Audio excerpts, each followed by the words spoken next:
ਸ੍ਰੀ ਗੁਰੂ ਗ੍ਰੰਥ ਸਾਹਿਬ ਦੇ 328 ਪਾਵਨ ਸਰੂਪ ਲਾਪਤਾ ਹੋਣ ਦੇ ਮਾਮਲੇ ਵਿੱਚ ਐਸਜੀਪੀਸੀ ਵੱਲੋਂ ਮਸਲੇ ਤੇ ਪਰਦਾਪੋਸ਼ੀ ਦੀਆਂ ਕੋਸ਼ਿਸ਼ਾਂ ਦੇ ਪਾਜ ਉਧੇੜਦਿਆਂ ਸਰਦਾਰ ਗੁਰਮੀਤ ਸਿੰਘ ਜੰਮੂ ਨੇ ਵੱਡੇ ਸਵਾਲ ਖੜੇ ਕੀਤੇ ਹਨ। ਉਹਨਾਂ ਦਾ ਕਹਿਣਾ ਹੈ ਕਿ ਜ਼ਾਹਰ ਤੌਰ ਤੇ ਇਸ ਪਿੱਛੇ ਕੋਈ ਵੱਡੀ ਸਾਜ਼ਿਸ਼ ਹੈ ਜਿਸ ਉੱਪਰ ਹੁਣ ਪਰਦੇ ਪਾਏ ਜਾ ਰਹੇ ਹਨ। ਉਹਨਾਂ ਨੇ ਕਿਹਾ ਕਿ ਇਸ ਲਈ ਸਿੱਖਾਂ ਦੀ ਨੁਮਾਇੰਦਾ ਕਹਾਉਂਦੀ ਜਮਾਤ ਐਸਜੀਪੀਸੀ ਦੇ ਮੁਖੀ ਅਤੇ ਜਥੇਦਾਰ ਵੀ ਘੱਟ ਦੋਸ਼ੀ ਨਹੀਂ ਹਨ। ਉਹਨਾਂ ਨੇ ਕਿਹਾ ਕਿ ਇਹ ਸਵਾਲ ਹਾਲੇ ਵੀ ਬਰਕਰਾਰ ਹੈ ਕਿ 328 ਪਾਵਨ ਸਰੂਪ ਆਖਰ ਗਏ ਕਿੱਥੇ। ਵਾਹਿਗੁਰੂ ਜੀ ਕਾ ਖਾਲਸਾ ਵਾਹਿਗੁਰੂ ਜੀ ਕੀ ਫਤਿਹ। ਸਾਹਿਬ ਸ੍ਰੀ ਗੁਰੂ ਗ੍ਰੰਥ ਸਾਹਿਬ ਜੀ ਮਹਾਰਾਜ ਦੇ 328 ਸਰੂਪਾਂ ਦਾ ਗੁੰਮ ਹੋ ਜਾਣਾ, ਜਿੱਥੇ ਦੇਸ਼ ਵਿਦੇਸ਼ ਦੀ ਵਿੱਚ ਵਸੀਆਂ ਹੋਈਆਂ ਸਿੱਖ ਸੰਗਤਾਂ, ਸਮੁੱਚੀ ਸਿੱਖ ਕੌਮ ਦੇ ਹਿਰਦਿਆਂ ਨੂੰ ਜਿਸ ਨੇ ਤਾਰ-ਤਾਰ ਕਰਕੇ ਰੱਖ ਦਿੱਤਾ ਹੈ, ਉੱਥੇ ਸਿੱਖ ਜਗਤ ਦੇ ਅੰਦਰ, ਸਿੱਖ ਕੌਮ ਦੇ ਅੰਦਰ ਇੱਕ ਚਿੰਤਾ ਦੀ ਇਹ ਲਹਿਰ ਚਲਾ ਦਿੱਤੀ ਹੈ। ਇਹ ਚਿੰਤਾ ਪੈਦਾ ਕਰ ਦਿੱਤੀ ਹੈ ਕਿ ਆਖਰ ਉਹ ਗੁਰੂ ਗ੍ਰੰਥ ਸਾਹਿਬ ਜੀ ਮਹਾਰਾਜ ਦੇ 328 ਸਰੂਪ ਜਿਹੜੇ ਗੁੰਮ ਹੋਏ ਨੇ, ਉਹ ਆਖਰ ਗਏ ਕਿੱਥੇ। ਇਸ ਦੇ ਪਿੱਛੇ ਕਿਹੜਾ ਛੜਯੰਤਰ, ਕਿਹੜੀ ਸਾਜ਼ਿਸ਼ ਦੇ ਅਧੀਨ ਇਹ ਗੁਰੂ ਗ੍ਰੰਥ ਸਾਹਿਬ ਜੀ ਮਹਾਰਾਜ ਦੇ ਪਾਵਨ ਸਰੂਪ ਜਿਹੜੇ ਨੇ ਇਹ ਚੋਰੀ ਕੀਤੇ ਗਏ, ਇਹ ਗੁੰਮ ਹੋਏ, ਤੇ ਇਤਨੇ ਵੱਡੇ ਪੱਧਰ ਤੇ ਉੱਤੇ ਇਹ ਸਰੂਪ ਗੁੰਮ ਹੁੰਦੇ ਨੇ। ਤੇ ਸ਼੍ਰੋਮਣੀ ਗੁਰਦੁਆਰਾ ਪ੍ਰਬੰਧਕ ਕਮੇਟੀ, ਜਿਹੜੀ ਕਿ ਸਿੱਖਾਂ ਦੀ, ਸਿੱਖ ਕੌਮ ਦੀ ਸਰਵਉੱਚ ਸੰਸਥਾ ਹੈ, ਔਰ ਗੁਰੂ ਗ੍ਰੰਥ ਸਾਹਿਬ ਜੀ ਮਹਾਰਾਜ ਦੇ ਪਾਵਨ ਸਰੂਪਾਂ ਦੀ ਛਪਾਈ ਤੇ ਸੇਵਾ ਸੰਭਾਲ ਦਾ ਜਿਮਾ ਜਿਸ ਦੇ ਕੋਲ ਹੈ, ਉਸ ਨੂੰ ਪਤਾ ਹੀ ਨਹੀਂ, ਉਸ ਨੂੰ ਭਿਣਕ ਤੱਕ ਨਹੀਂ ਲੱਗਦੀ। ਔਰ ਬਾਅਦ ਦੇ ਵਿੱਚ ਜਦੋਂ ਇਹ ਗੱਲ ਬਾਹਰ ਨਿਕਲਦੀ ਹੈ ਤੇ ਇਸ ਨੂੰ ਪਹਿਲੇ ਤਾਂ ਛੁਪਾਉਣ ਦੀ ਕੋਸ਼ਿਸ਼ ਕੀਤੀ ਜਾਂਦੀ ਹੈ, ਪਰੰਤੂ ਜਦੋਂ ਇਹ ਸਾਰਾ ਮਾਮਲਾ ਉੱਭਰ ਕੇ ਸਾਹਮਣੇ ਆਉਂਦਾ ਹੈ ਤੇ ਫਿਰ ਸਫਾਈਆਂ ਦੇ ਕੇ ਢੱਕਣ ਦਾ ਯਤਨ ਕੀਤਾ ਜਾਂਦਾ ਹੈ। ਔਰ ਇਹ ਸਾਰੀਆਂ ਚੀਜ਼ਾਂ, ਸਾਰੀਆਂ ਗੱਲਾਂ ਜਿਹੜੀਆਂ ਨੇ, ਇਹ ਸਵਾਲ ਖੜਾ ਕਰਦੀਆਂ ਨੇ ਕਿ ਕਹਾਵਤ ਹੈ ਘਰ ਕਾ ਬੇਤੀ ਲੰਕਾ ਢਾਏ, ਕਿ ਇਹ ਜਿਹੜੇ ਘਰ ਦੇ ਭੇਤੀ ਨੇ, ਜਿਹੜੇ ਆਸਤੀਨ ਦੇ ਸੱਪ ਸਾਡੇ ਵਿੱਚ ਬੈਠੇ ਨੇ, ਇਹ ਘਰ ਦੇ ਭੇਤੀਆਂ ਦੇ ਭਵਿਸ਼ਨਾਂ ਦੀ ਰਜਾਮੰਦੀ ਤੋਂ ਬਿਨਾਂ, ਉਹਨਾਂ ਦੇ ਸਹਿਮਤੀ ਤੋਂ ਬਿਨਾਂ ਇਤਨੇ ਵੱਡੇ ਪੱਧਰ ਤੇ ਗੁਰੂ ਗ੍ਰੰਥ ਸਾਹਿਬ ਜੀ ਮਹਾਰਾਜ ਦੇ ਸਰੂਪ ਜਿਹੜੇ ਨੇ ਉਹ ਗੁੰਮ ਨਹੀਂ ਸਨ ਹੋ ਸਕਦੇ, ਜਿਸ ਨੇ ਸਿੱਖ ਚਿੰਤਕਾਂ ਦੀਆਂ, ਸਿੱਖ ਕੌਮ ਦੀਆਂ ਚਿੰਤਾ ਪਰੇਸ਼ਾਨੀ ਜਿਹੜੀ ਹੈ ਉਹ ਵਧਾ ਦਿੱਤੀ ਹੈ। ਹੁਣ ਸ਼੍ਰੋਮਣੀ ਗੁਰਦੁਆਰਾ ਪ੍ਰਬੰਧਕ ਕਮੇਟੀ ਨੇ ਇਹ ਜ਼ਿੰਮੇਵਾਰੀ ਬਣਦੀ ਹੈ ਗੁਰੂ ਗ੍ਰੰਥ ਸਾਹਿਬ ਜੀ ਮਹਾਰਾਜ ਦੀ ਛਪਵਾਈ ਦੀ, ਉਸ ਦੀ ਸੇਵਾ ਸੰਭਾਲ ਦੀ। ਹੁਣ ਜੇ ਸ਼੍ਰੋਮਣੀ ਗੁਰਦੁਆਰਾ ਪ੍ਰਬੰਧਕ ਕਮੇਟੀ ਗੁਰੂ ਗ੍ਰੰਥ ਸਾਹਿਬ ਜੀ ਮਹਾਰਾਜ ਦੀ ਸੰਭਾਲ ਹੀ ਨਹੀਂ ਕਰ ਸਕਦੀ, ਸੇਵਾ ਹੀ ਨਹੀਂ ਕਰ ਸਕਦੀ, ਤੇ ਉਹ ਸ਼੍ਰੋਮਣੀ ਕਮੇਟੀ ਉੱਥੇ ਬੈਠੀ ਕਿਸ ਵਾਸਤੇ ਹੈ? ਫਿਰ ਉਸ ਦਾ ਮਕਸਦ ਕੀ ਰਹਿ ਜਾਂਦਾ ਹੈ? ਕੇਵਲ ਗੁਰੂ ਦੀਆਂ ਗੋਲਕਾਂ ਸੰਭਾਲਣ ਦੇ ਵਾਸਤੇ, ਸਿੱਖ ਸੰਗਤਾਂ ਦੇ ਪੈਸੇ ਸੰਭਾਲਣ ਦੇ ਵਾਸਤੇ ਉੱਥੇ ਸ਼੍ਰੋਮਣੀ ਕਮੇਟੀ ਬੈਠੀ ਹੈ? ਇਹ ਇੱਕ ਬਹੁਤ ਵੱਡਾ ਸਵਾਲ ਹੈ। ਇਹ ਦੇਸ਼ ਵਿਦੇਸ਼ ਦੀਆਂ ਸਿੱਖ ਸੰਗਤਾਂ ਨੂੰ ਇਹ ਸੋਚਣਾ ਪਏਗਾ। ਅਸੀਂ ਕਿਹੋ ਜਿਹੇ ਬੰਦਿਆਂ ਨੂੰ ਚੁਣ ਕੇ ਐਸਜੀਪੀਸੀ ਦੇ ਵਿੱਚ ਬਿਠਾਇਆ?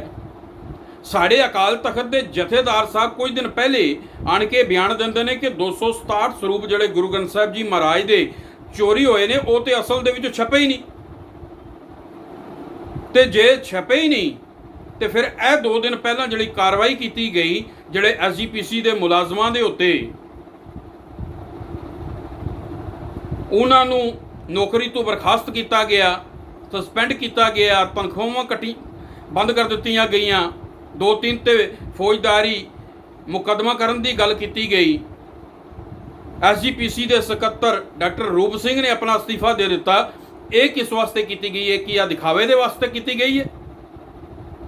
ਇਹ ਸਾਰੀ ਚੀਜ਼ਾਂ ਦੇ ਉੱਤੇ ਪਰਦਾ ਪਾਉਣ ਦੇ ਵਾਸਤੇ, ਮਿੱਟੀ ਪਾਉਣ ਦੇ ਵਾਸਤੇ ਕੀਤੀ ਗਈ ਹੈ।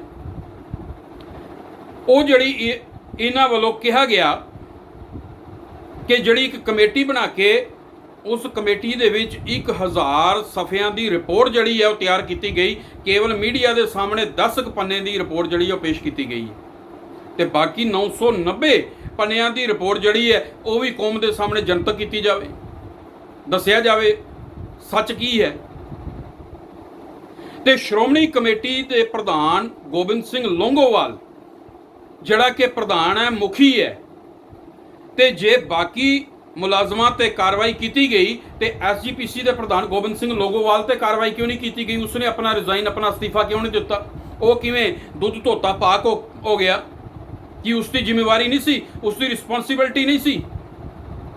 ਇਸ ਤਰੀਕੇ ਦੇ ਨਾਲ ਉਸ ਦੀ ਪ੍ਰਧਾਨਗੀ ਦੇ ਵਿੱਚ ਗੁਰੂ ਗ੍ਰੰਥ ਸਾਹਿਬ ਦੇ ਸਰੂਪਾਂ ਦਾ ਗੁੰਮ ਹੋਣਾ, ਇਹ ਉਸ ਦੇ ਉੱਤੇ ਇੱਕ ਬਹੁਤ ਵੱਡਾ ਸਵਾਲੀਆ ਚਿੰਨ੍ਹ ਹੈ ਤੇ ਉਸ ਨੂੰ ਫੌਰੀ ਤੌਰ ਤੇ ਆਪਣੀ ਨੈਤਿਕ ਜ਼ਿੰਮੇਵਾਰੀ ਨੂੰ ਸਮਝਦੇ ਆ ਆਪਣੇ ਅਹੁਦੇ ਤੋਂ ਅਸਤੀਫਾ ਦੇ ਕੇ ਲਾਂਭੇ ਹੋ ਜਾਣਾ ਚਾਹੀਦਾ ਸੀ। ਪਰੰਤੂ ਇਹ ਲੋਕੀ ਆਪਣੀ ਅਹੁਦਾ ਹੈ, ਆਪਣੀ ਚੌਧਰਤਾ ਦੇ ਅੱਗੇ, ਕੁਰਸੀਆਂ ਦੇ ਅੱਗੇ ਗੁਰੂ ਗ੍ਰੰਥ ਸਾਹਿਬ ਜੀ ਮਹਾਰਾਜ ਨੂੰ ਵੀ ਟਿੱਚ ਜਾਣਦੇ ਨੇ। ਇਹ ਉਸ ਦਾ ਰਿਜ਼ਾਈਨ ਨਾ ਦੇਣਾ, ਬਾਕੀ ਜਿਹੜੇ ਮੈਂਬਰ ਨੇ ਉਹਨਾਂ ਦੇ ਉੱਤੇ ਕਾਰਵਾਈ ਕਰਨਾ, ਇਹ ਕੇਵਲ ਆਈ ਵਾਸ਼ ਕਰਨ ਵਾਲੀ ਗੱਲ ਹੈ। ਇਸ ਤੋਂ ਜ਼ਿਆਦਾ ਹੋਰ ਕੁਝ ਨਹੀਂ ਮੈਨੂੰ ਨਜ਼ਰ ਆਉਂਦਾ।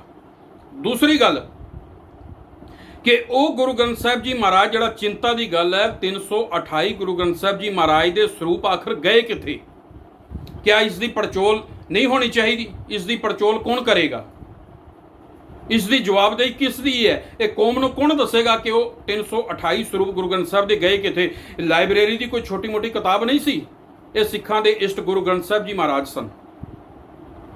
ਔਰ ਲਾਇਬ੍ਰੇਰੀ ਤੋਂ ਅਗਰ ਇੱਕ ਕਿਤਾਬ ਵੀ ਗੁੰਮ ਹੁੰਦੀ ਹੈ ਤੇ ਉਸ ਦੀ ਜ਼ਿੰਮੇਵਾਰੀ ਲਾਇਬ੍ਰੇਰੀਅਨ ਤੇ ਅਸਿਸਟੈਂਟ ਲਾਇਬ੍ਰੇਰੀਅਨ ਦੀ ਬਣ ਜਾਂਦੀ ਹੈ। ਤੇ ਇੱਥੇ ਤੇ ਗੁਰੂ ਗ੍ਰੰਥ ਸਾਹਿਬ ਦੇ ਸਰੂਪ ਚੋਰੀ ਹੋਏ, ਗੁੰਮ ਹੋਏ, ਤੇ ਕੀ ਪ੍ਰਧਾਨ ਦੀ ਜ਼ਿੰਮੇਵਾਰੀ ਨਹੀਂ ਬਣਦੀ? ਕਿ ਜਥੇਦਾਰ ਦੀ ਜ਼ਿੰਮੇਵਾਰੀ ਨਹੀਂ ਬਣਦੀ? ਗਿਆਨੀ ਹਰਪ੍ਰੀਤ ਸਿੰਘ ਜੀ ਦੀ? ਗਿਆਨੀ ਹਰਪ੍ਰੀਤ ਸਿੰਘ ਜੀ, ਤੁਸੀਂ ਹੋਰ ਮਸਲਿਆਂ ਦੇ ਉੱਤੇ ਫੌਰੀ ਤੌਰ ਤੇ ਬਿਆਨ ਦੇ ਦਿੰਦੇ ਹੋ, ਕਮੇਟੀਆਂ ਬਣਾ ਦਿੰਦੇ ਹੋ।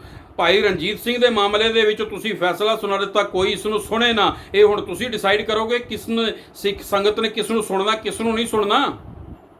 ਹੁਣ ਤੁਸੀਂ ਦੱਸੋਗੇ। ਤੁਸੀਂ ਬਾਦਲਕਿਆਂ ਦੇ ਉੱਤੇ ਤੇ ਫੈਸਲੇ ਜਾਰੀ ਨਹੀਂ ਕਰਦੇ। ਇਕਬਾਲ ਪਟਨੇ ਵਾਲੇ ਨੇ ਜਿਹੜਾ ਬਿਆਨ ਦਿੱਤਾ, ਤੁਸੀਂ ਉਸ ਦੇ ਉੱਤੇ ਕੁਝ ਨਹੀਂ ਬੋਲੇ। ਪ੍ਰਧਾਨ ਮੰਤਰੀ ਮੋਦੀ ਨੇ ਜਿਹੜੀ ਗੋਬਿੰਦ ਰਮਾਇਣ ਵਾਲੀ ਗੱਲ ਕੀਤੀ, ਉੱਥੇ ਤੁਹਾਡਾ ਇੱਕ ਵੀ ਬਿਆਨ ਨਹੀਂ ਆਇਆ। ਉੱਥੇ ਤੁਹਾਡਾ ਮੂੰਹ ਸੀਤਾ ਗਿਆ, ਬੰਦ ਹੋ ਗਿਆ। ਉੱਥੇ ਤਾਂ ਤੁਸੀਂ ਬੋਲੇ ਨਹੀਂ। ਉੱਥੇ ਵੀ ਬੋਲਿਆ ਕਰੋ। ਇਹ ਇਤਨੇ ਵੱਡੇ ਪੱਧਰ ਦੇ ਉੱਤੇ ਇਹ ਸਿੱਖਾਂ ਦੇ ਹਿਰਦੇ ਵਲੂੰਦਰੇ ਗਏ, ਗੁਰੂ ਗ੍ਰੰਥ ਸਾਹਿਬ ਜੀ ਮਹਾਰਾਜ ਦੇ ਸਰੂਪ ਗੁੰਮ ਹੋਏ, ਤੇ ਤੁਸੀਂ ਕੀ ਠੋਸ ਕਾਰਵਾਈ ਕੀਤੀ ਹੈ? ਇਹ ਤਾਂ ਸਪਸ਼ਟ ਹੈ ਕਿ ਘਰ ਕੇ ਭੇਤੀਆਂ ਤੋਂ ਸਹਿਮਤੀ ਤੋਂ ਬਿਨਾਂ ਇਹ ਹੋ ਨਹੀਂ ਸਕਦਾ। ਪਰੰਤੂ ਇਸ ਦੇ ਵਿੱਚ ਹੋਰ ਕਿਹੜੇ-ਕਿਹੜੇ ਬਾਹਰ ਦੇ ਲੋਕੀ ਕਿਹੜੇ-ਕਿਹੜੇ ਸ਼ਾਮਲ ਨੇ, ਕਿਹੜੇ-ਕਿਹੜੇ ਪੋਲੀਟੀਕਲ ਰਾਜਨੀਤਿਕ ਲੋਕੀ ਇਸ ਦੇ ਵਿੱਚ ਸ਼ਾਮਲ ਨੇ, ਇਸ ਦੀ ਛਾਣਪੂਣ ਕੌਣ ਕਰੇਗਾ?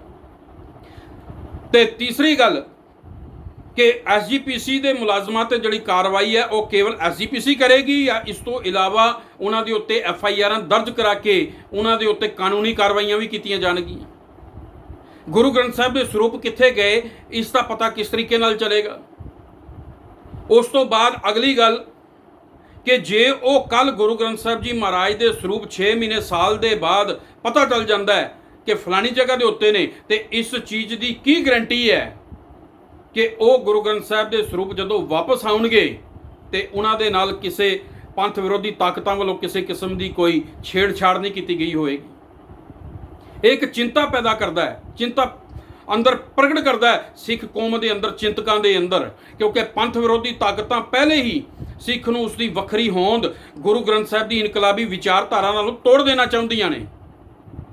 ਇਹ ਕਿਧਰੇ ਉਸੇ ਛੜਯੰਤਰ ਤੇ ਨੀਤੀ ਦਾ ਇੱਕ ਹਿੱਸਾ ਤਾਂ ਨਹੀਂ, ਇਹੋ ਹੀ ਜਾਪਦਾ ਹੈ। ਤੇ ਇਸ ਦੇ ਵਿੱਚ ਵੱਡੇ ਵੱਡੇ ਮਗਰਮੱਛ ਵੀ ਜਿਹੜੇ ਨੇ ਉਹ ਵੀ ਸ਼ਾਮਲ ਨਜ਼ਰ ਆਉਂਦੇ ਨੇ। ਪਰੰਤੂ ਜਥੇਦਾਰ ਗਿਆਨੀ ਹਰਪ੍ਰੀਤ ਸਿੰਘ ਜੀ, ਇਹ ਤੁਹਾਡੇ ਵੱਸ ਦੀ ਗੱਲ ਨਹੀਂ। ਤੁਸੀਂ ਕਾਰਵਾਈ ਕਰ ਹੀ ਨਹੀਂ ਸਕਦੇ, ਕਿਉਂਕਿ ਤੁਸੀਂ ਤੇ ਆਪ ਮੰਜੀ ਸਾਹਿਬ ਤੇ ਬੈਠ ਕੇ ਜਿਹੜੀ ਕਥਾ ਕੀਤੀ ਪਿਛਲੇ ਸਮੇਂ ਦੇ ਵਿੱਚ, ਦਿਨਾਂ ਦੇ ਵਿੱਚ, ਮੇਦਨੀ ਦੇ ਅਰਥ ਤੁਸੀਂ ਜਿਹੜੇ ਸਮਝਾਏ, ਵੇਦਾਂ ਤੇ ਪੁਰਾਣਾਂ ਦੇ ਨਾਲ ਸਿੱਖ ਕੌਮ ਨੂੰ ਜੋੜ ਦਿੱਤਾ, ਗੁਰੂ ਗ੍ਰੰਥ ਸਾਹਿਬ ਦੇ ਨਾਲ ਜੋੜਨਾ ਸੀ। ਤੁਸੀਂ ਉਹ ਕਥਾ ਕਰਕੇ ਇਹ ਪ੍ਰੋੜਤਾ ਕਰ ਰਹੇ ਸੋ ਇਕਬਾਲ ਸਿੰਘ ਪਟਨਾ ਸਾਹਿਬ ਵਾਲੇ ਦੀ ਕਈਆਂ ਹੋਈਆਂ ਗੱਲਾਂ ਦੀ।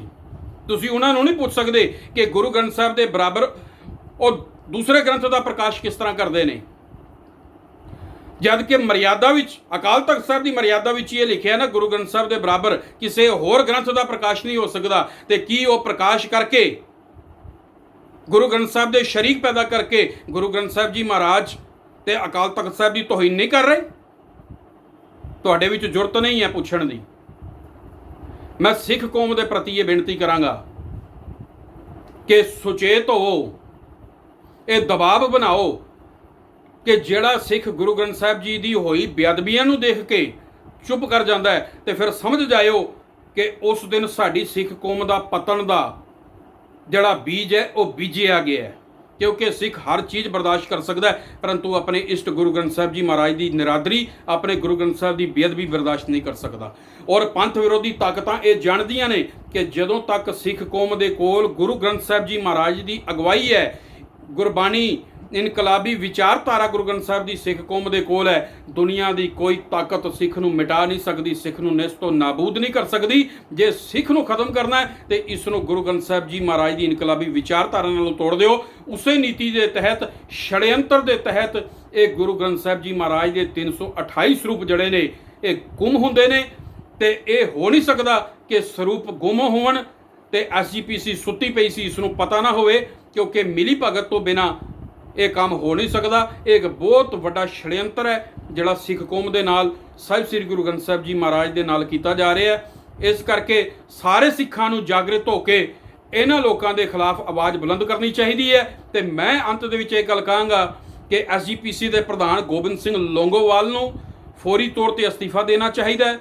ਗਿਆਨੀ ਹਰਪ੍ਰੀਤ ਸਿੰਘ ਨੂੰ ਫੌਰੀ ਤੌਰ ਤੇ ਅਸਤੀਫਾ ਦੇਣਾ ਚਾਹੀਦਾ ਹੈ। ਜੇ ਤੁਸੀਂ ਸੱਚ ਕਹਿ ਨਹੀਂ ਸਕਦੇ, ਕੌਮ ਦੀ ਅਗਵਾਈ ਨਹੀਂ ਕਰ ਸਕਦੇ ਸੁਚੱਜੇ ਤਰੀਕੇ ਨਾਲ, ਤੇ ਫਿਰ ਤੁਹਾਨੂੰ ਇਹਨਾਂ ਅਹੁਦਿਆਂ ਤੇ ਰਹਿਣ ਦਾ ਵੀ ਕੋਈ ਹੱਕ ਨਹੀਂ ਹੈ। ਕਿਉਂਕਿ ਗੁਰਬਾਣੀ ਇਹ ਗੱਲ ਕਹਿੰਦੀ ਹੈ, ਅੰਧਾ ਆਗੂ ਜੇ ਥੀਆ ਕਿਉਂ ਪਾਦਰ ਜਾਣਾ, ਆਪ ਮੁਸਾ ਮਤ ਹੋਛੀਆ ਕਿਉਂ ਰਾਹ ਪਛਾਣਾ। ਜਿਸ ਨੂੰ ਆਪ ਨਹੀਂ ਕੁਝ ਪਤਾ, ਜਿਹੜਾ ਆਪ ਅੱਖਾਂ ਹੁੰਦਿਆਂ ਹੋਇਆਂ ਅੱਖਾਂ ਤੋਂ ਵਹੀਨ ਹੈ, ਜਿਹੜਾ ਗਿਆਨ ਹੁੰਦਿਆਂ ਹੋਇਆਂ ਅਗਿਆਨੀ ਹੈ, ਤੇ ਉਸਨੇ ਭਲਾ ਕੌਮ ਨੂੰ ਕੀ ਅਗਵਾਈ ਦੇਣੀ ਹੈ। ਇਸ ਕਰਕੇ ਦੇਸ਼ ਵਿਦੇਸ਼ ਦੀਆਂ ਸਮੁੱਚੀਆਂ ਸਿੱਖ ਸੰਗਤਾਂ ਇਸ ਪਾਸੇ ਚੇਤੰਨ ਹੋਣ ਤੇ ਵੱਡੇ ਪੱਧਰ ਦੇ ਉੱਤੇ ਆਵਾਜ਼ ਬੁਲੰਦ ਕਰੋ ਤਾਂ ਕਿ ਇਹਨਾਂ ਲੋਕਾਂ ਤੱਕ ਇਹ ਆਵਾਜ਼ ਪਹੁੰਚ ਸਕੇ, ਇਹਨਾਂ ਨੂੰ ਪਤਾ ਚੱਲੇ ਕਿ ਸਿੱਖ ਕੌਮ ਜਾਗ ਰਹੀ ਹੈ, ਵੇਸਲੀ ਨਹੀਂ ਹੈ ਤੇ ਆਪਣੇ ਇਸ਼ਟ ਗੁਰੂ ਗ੍ਰੰਥ ਸਾਹਿਬ ਦੀਆਂ ਬੇਅਦਬੀਆਂ ਨੂੰ ਕਦੇ ਵੀ ਬਰਦਾਸ਼ਤ ਨਹੀਂ ਕਰੇਗੀ। ਵਾਹਿਗੁਰੂ ਜੀ ਕਾ ਖਾਲਸਾ, ਵਾਹਿਗੁਰੂ ਜੀ ਕੀ ਫਤਿਹ। ਜੇਕਰ ਤੁਹਾਨੂੰ ਸਾਡਾ ਇਹ ਉਪਰਾਲਾ ਚੰਗਾ ਲੱਗਾ ਹੈ ਤਾਂ ਇਸ ਨੂੰ ਲਾਈਕ ਕਰੋ, ਸ਼ੇਅਰ ਕਰੋ ਅਤੇ ਸਾਡੇ YouTube ਚੈਨਲ ਨੂੰ ਸਬਸਕ੍ਰਾਈਬ ਕਰੋ।